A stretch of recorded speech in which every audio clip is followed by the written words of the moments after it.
posible ba malipat si Coach Yeng Guiao sa San Miguel Beermen? Well, technically posible naman kasi sa PBA ang mga coach ay pwedeng i-trade o ilipat kung may negosasyon sa pagitan ng team management at ng coach mismo. Pero kung titingnan mo ang sitwasyon ngayon ni Coach Yeng sa rain or shine parang hindi pa time para umalis siya. Siya kasi ngayon ang face at identity ng rain or shine. Siya yung nagbalik ng never say die attitude sa kanila at muling bumuo ng bata at aggressive na lineup. Pero kung lilipat siya sa SMB, malaki ang chance na gawin siyang head coach kasi medyo unstable pa ngayon ang coaching position sa SMB after nila tanggalin si George Gallen. Tapos ipasok si Leo Austria ulit, parang naghahanap pa sila ng long-term solution kung papasok si Coach Yeng sa SMB. Bagay siya dahil malalim ang rooster kaya swak yung run and gun system niya. Pero tandaan, corporate decisions siya ng SMC Group, sila boss RSA at management ang magpapasya. Kung si Coach Yeng ng SMB expect mo mas physical ang laro, mas discipline na defense at mas mapapagana yung veterans tulad nila Jun Marfardo at CJ Perez.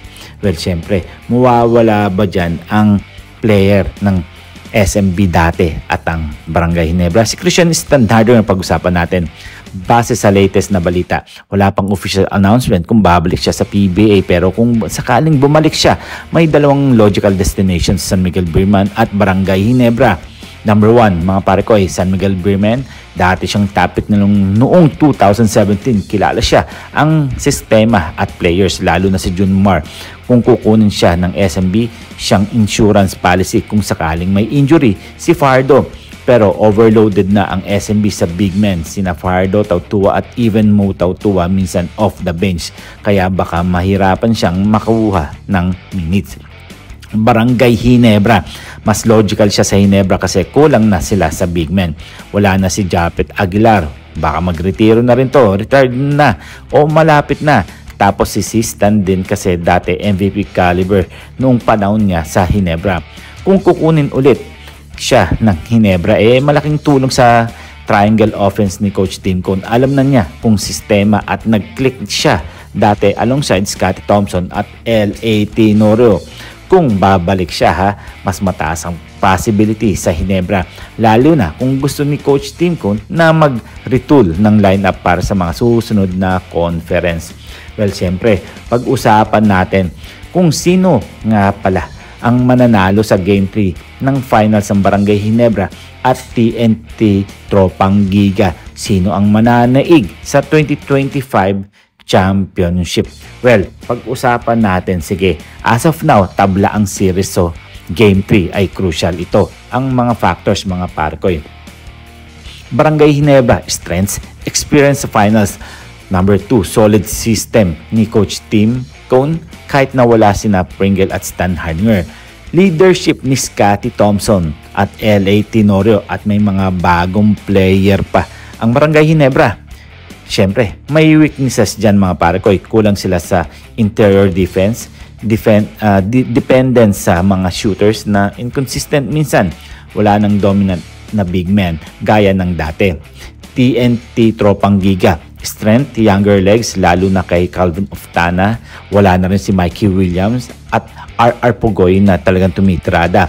Si Poy Eram na may attitude problem kahit minsan emotional defensive anchor pa rin. Deep bench kaya walang pagod hanggang fourth quarter. Weaknesses, minsan nagiging erratic si Mikey Williams noon na ngayon na wala na siya sa shooting outrage mga parekoy. Turnovers kapag pressured ng Ginebra defense. Poy Eram minsan napapasobra sa fouls o technicals.